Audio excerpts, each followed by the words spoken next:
estamos de regreso aquí en el estudio. Doy la bienvenida a este estudio Cibs Noticias más temprano a Gina Alcocer y Gina Pereira, quienes nos van a hablar de su experiencia como mamás y personas cercanas a alguien con el TDAH. Muy buenos días, antes que nada, gracias por estar con nosotros. Gracias por la invitación.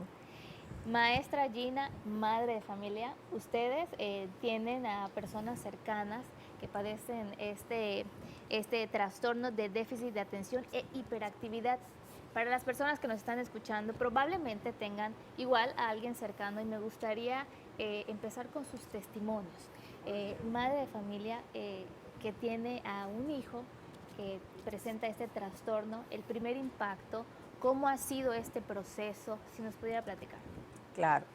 En principio, en la casa, cuando vemos o notamos conductas disruptivas o un poco distintas a los otros hijos, las mamás normalmente tendemos a negar la situación.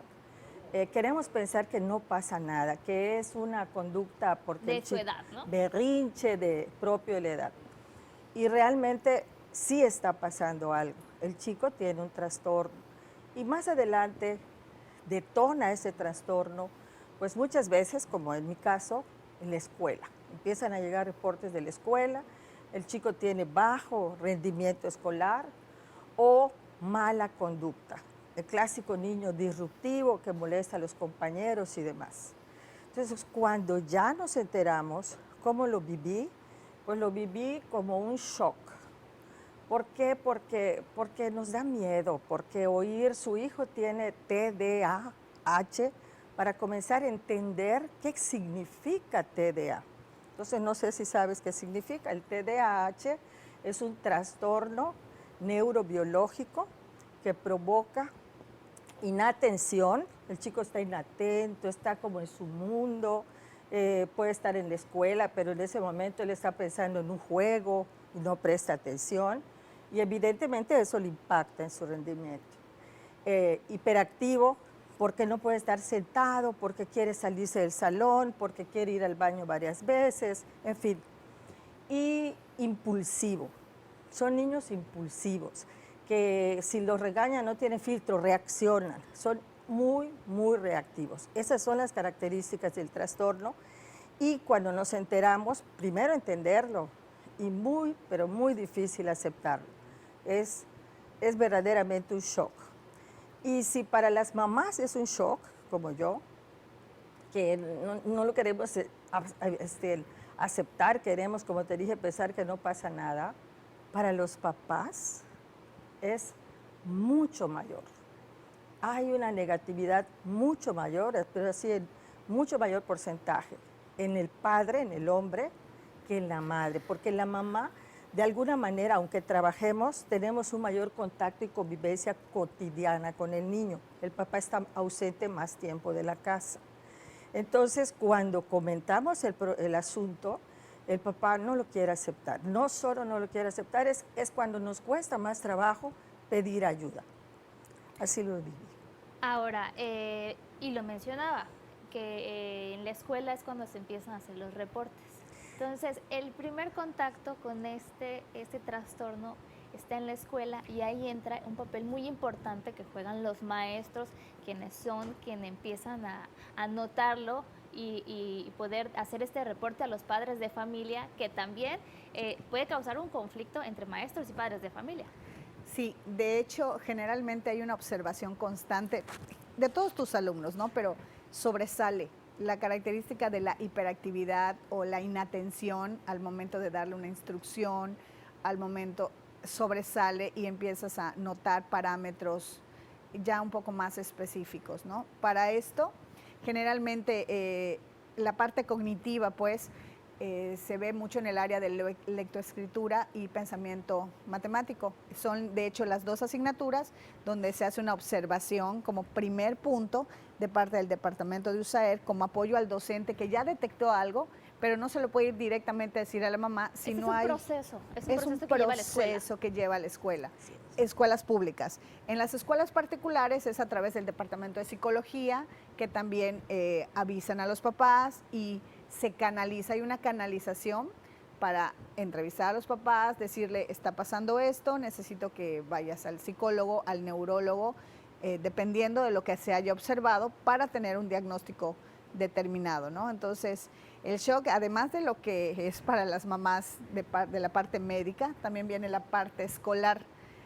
Y es un poco complicado porque tienen que haber adecuaciones, es un trabajo, como decía doña Gina, conjunto, papás, docentes, alumno, porque es una motivación constante. Entonces, cuando tiene ese primer acercamiento el docente, alguien con TDAH, también implica una adecuación para su clase.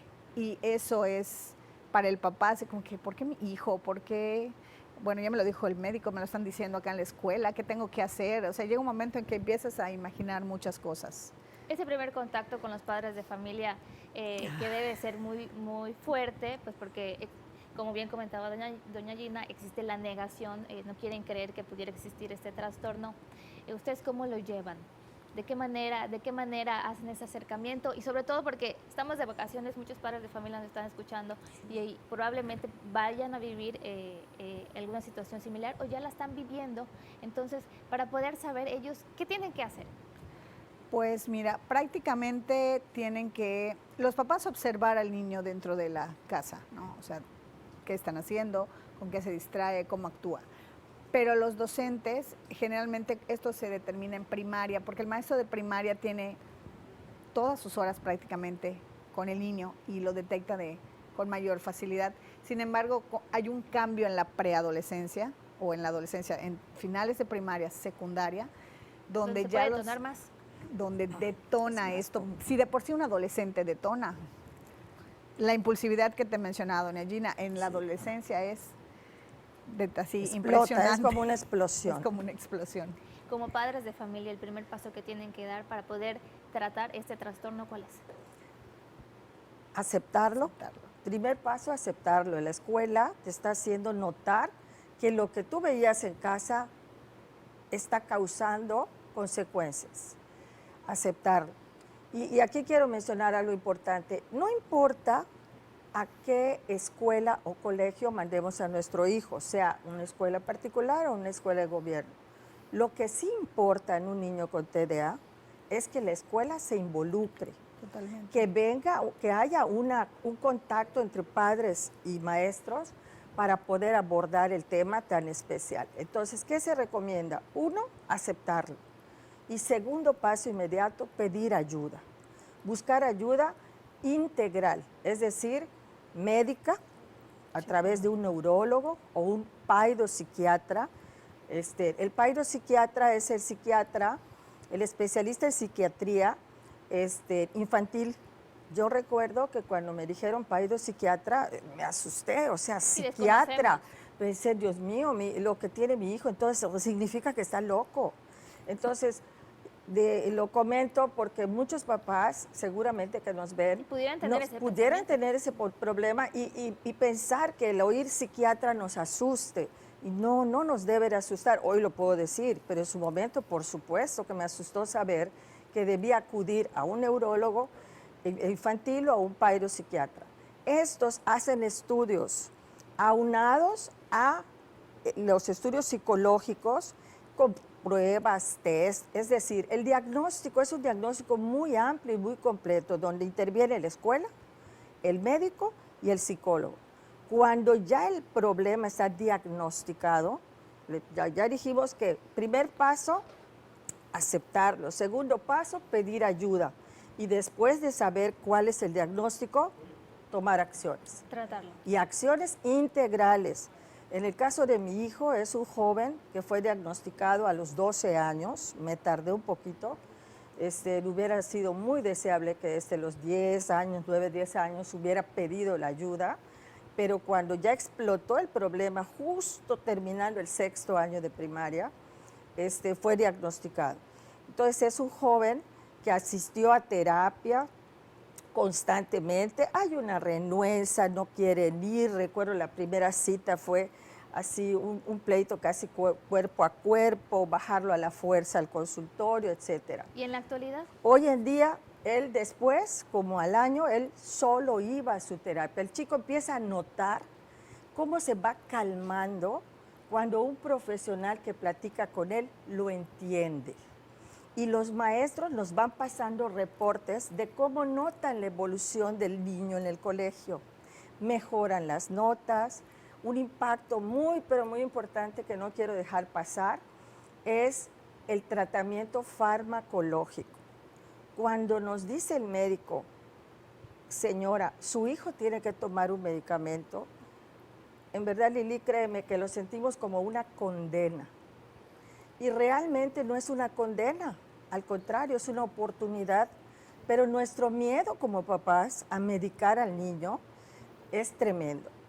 En mi caso me costó mucho trabajo aceptarlo. Al aceptarlo y el niño recibir la ayuda farmacológica que requieren, no todos lo requieren, pero si lo requieren, no tener miedo a eso.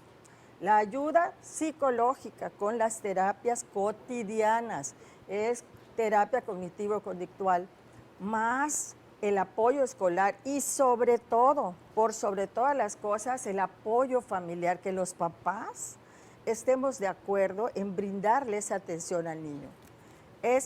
Todo esto está plasmado en este libro. Hace 15 años, cuando mi hijo fue diagnosticado, no teníamos ni siquiera información suficiente. Hoy en día, esta herramienta es de verdad una gran ayuda para los papás, porque aquí en el libro, Entendiendo el TDA, que lo realizamos de manera multidisciplinaria, como te dije, aquí intervienen médicos, intervienen psicólogos, hay testimonios familiares, escolares, que pues son de gran herramienta para los papás. Pues muchísimas gracias por habernos acompañado. Me gustaría comentarte Claro algo que nada sí. más al final.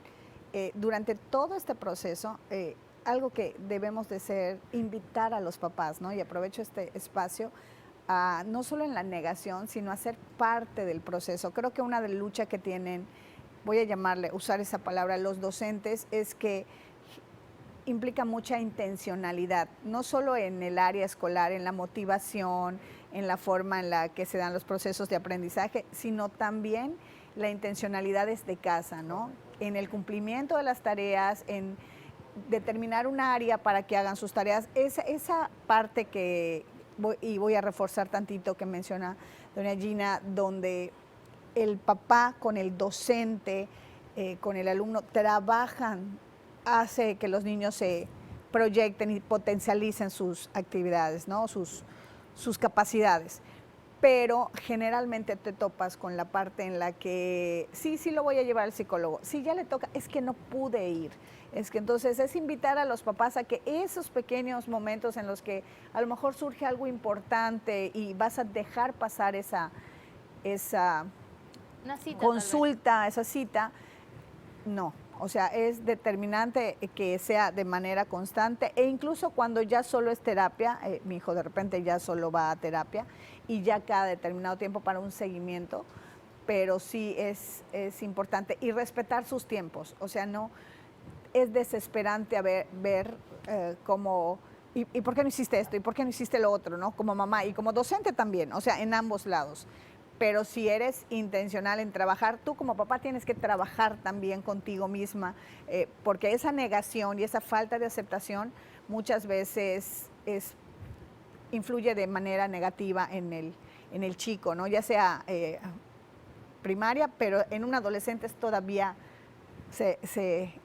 es extremo, ¿no? Entonces es importante decirle a los papás que, pues ahora sí que en esa guía está súper completo, y que sean intencionales, o sea, no dejarlo pasar. Si ya me llamaron en la escuela, si hay algo, si hay un foco rojo, estar muy atentos para poder sacar al chico adelante. Y créeme, se potencializan, el hijo de doña Gina está en una carrera. Es médico. Que no chico todos... TDA hoy en día es médico. Y está su testimonio acá. Exactamente. Por eso es importante que los papás sepan que no es una condena, por el contrario es una oportunidad para que nuestro hijo se desarrolle como cualquier otro ser humano. Es una diferente forma, pero es una oportunidad. Así es. Pues muchísimas gracias por la visita y por platicarnos su testimonio. De verdad que agradecemos mucho, sobre todo los padres de familia que nos están escuchando. Muchísimas gracias. Gracias. Vamos a un corte comercial, es muy breve y regresamos con más noticias.